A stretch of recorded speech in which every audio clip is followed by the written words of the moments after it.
La chaleur revient et on est en train de suffoquer. C'est une bonne raison d'aller voir le dernier Spielberg au cinéma.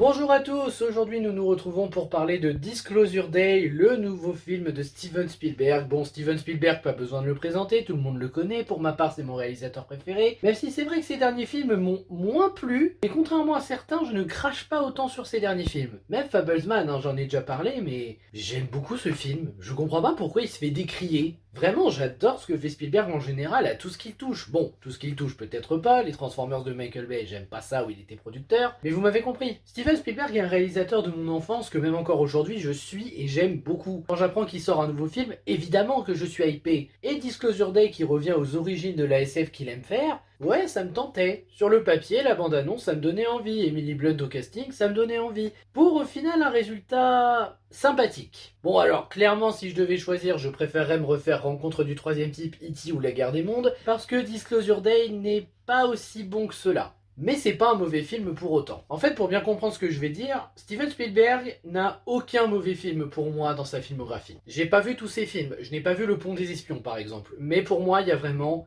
aucun sans faute de sa part. S'il y en a un, je serais curieux de savoir lequel pour vous. Donc, Disclosure Day, oui, j'y suis allé un peu en me disant qu'est-ce que ça va donner. Un résultat sympathique. Alors, il y en a qui ont dit que c'est théorie du complot très simple. Oui, et alors ? Enfin, moi, je vois pas en quoi ça, c'est un problème. Par contre, le fait que ça se passe à notre époque, quand tu vois les ressorts scénaristiques à la fin, oui, là, ça pose problème, par contre, je l'avoue. D'ailleurs, c'est pas le seul problème qui se pose, il y a quelques blagues dispensables, mais à côté, il y a aussi quelques idées à garder. Le final est d'ailleurs, je crois, ce qu'on critiquera le plus, et à juste titre. Conclure de cette manière, alors qu'on se dit que c'est là que le long métrage devrait vraiment commencer, bah au final, t'as l'impression d'avoir suivi une préparation pour ne pas voir le vrai dénouement après. C'est un peu dommage. Mais en fonction des soucis de réalisme et la fin en elle-même, le film est plutôt intéressant. Les personnages sont simples mais efficaces. Daniel, le informaticien de génie qui quitte la boîte où il travaillait, Wardex, je crois si je dis pas de bêtises, pour justement rejoindre Hugo, avec qui il aimerait comprendre ce qui se passe, pourquoi il comprend ce langage, pourquoi il y a toutes ces données qu'il a récupérées, qu'il doit diffuser. À côté, il y a aussi Margaret, jouée par Emily Blunt, qui, elle, subit un peu les choses sans le savoir. Elle se met à parler un langage étrange, elle se met à agir de manière étrange, notamment lire dans les pensées des gens. Et pour autant, elle fait de son mieux pour essayer de comprendre et de résoudre ça.